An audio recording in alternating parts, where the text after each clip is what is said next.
कैसे हैं आप लोग। उम्मीद करता हूँ सब लोग बिल्कुल खैरियत से होंगे। आज जिस टॉपिक पर मैं आपसे डिस्कशन के लिए जा रहा हूँ उसका नाम है स्नोरिंग यानी कि खराटे लेना। कौन ऐसा फ़र्द है जिसके जो है घर में कोई खराटे लेने वाला ना हो। ज़रूर घर में कोई ना कोई फैमिली में ऐसे हजरात होते हैं। तो खराटे जो है ये लेना, स्नोरिंग जो है ये एक बहुत ही जो है एक अनप्लेजेंट हो जाता है जो कि उसके साथ रह रही होती हैं।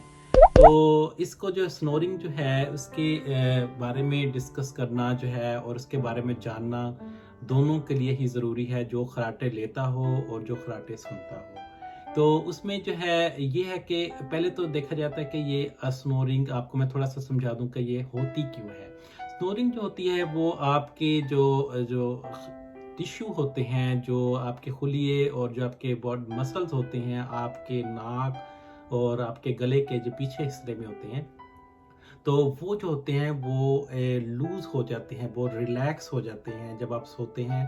और उसमें जो होता है जब वो रिलैक्स हो जाते हैं और फिर आप सांस लेते हैं तो उनमें वो जो वाइब्रेशन जो फड़फड़ाहट होती है उससे जो होती है वो स्नोरिंग होती है। ये इसकी एक वजह है।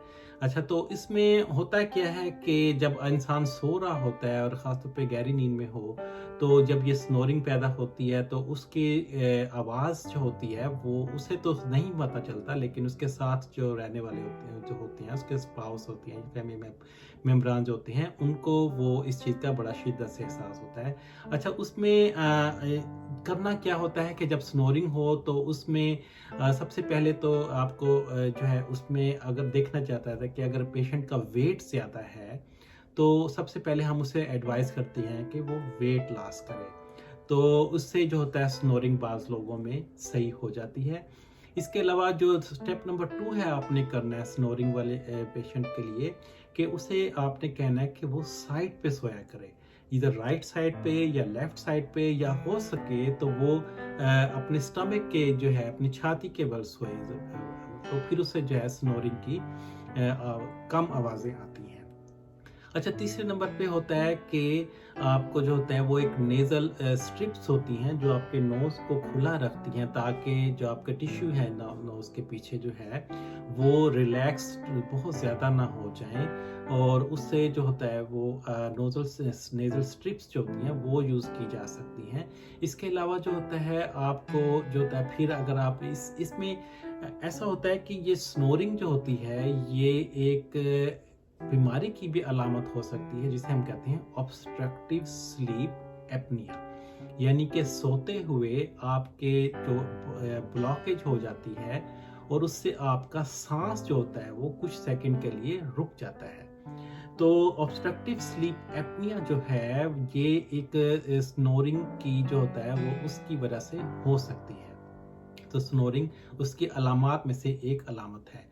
तो स्नोरिंग जो होती है वैसे तो नुकसानदेह नहीं होती, लेकिन अगर आपको स्नोरिंग ऑब्स्ट्रक्टिव स्लीप एपनिया की वजह से हो रही है तो ये जो डिजीज़ है ये आपको बहुत सारी और ख़तरनाक डिजीज़ की तरफ लेकर जा सकती है, जिसमें सबसे पहले हो गया हाई ब्लड प्रेशर, उसके बाद हो गया डायबिटीज़, तीसरे नंबर पे हो गया हार्ट डिजीज़, और चौथे नंबर पे हो गया आपको आपके जो सांस और आपके जो फेफड़ों में जो है इसके अलामात और ज़्यादा वाज़ेह हो सकती हैं। तो इसमें जो होता है आपको ये देखना होता है कि अगर ऑब्स्ट्रक्टिव स्लीप एपनिया है तो उसका पता कैसे चलता है कि आप जब पेशेंट सो रहा होता है तो सोते सोते अचानक उसकी जो सांस होती है वो 10 सेकंड या उससे ज़्यादा के लिए जो होती है वो एकदम रुक जाती है, और उसके बाद वो हड़बड़ा कर जो होता है वो एकदम सांस गहरी लेता है और उसके बाद सोना शुरू हो जाता है। तो इसे कहते हैं ऑब्स्ट्रक्टिव स्लीप एपनिया।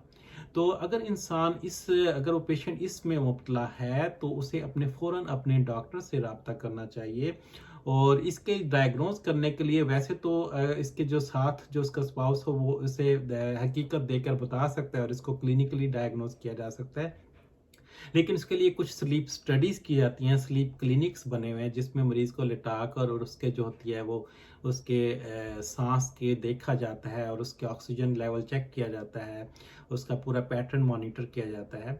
तो वो भी आपका डॉक्टर जो है वो आपको स्लीप स्टडी रेकमेंड कर सकता है sleep obstructive sleep apnoea diagnose करने के लिए। तो अगर आपको ये ऑब्स्ट्रक्टिव स्लीप एपनिया डायग्नोज हो जाए तो फिर उसमें आपको जो होता है एक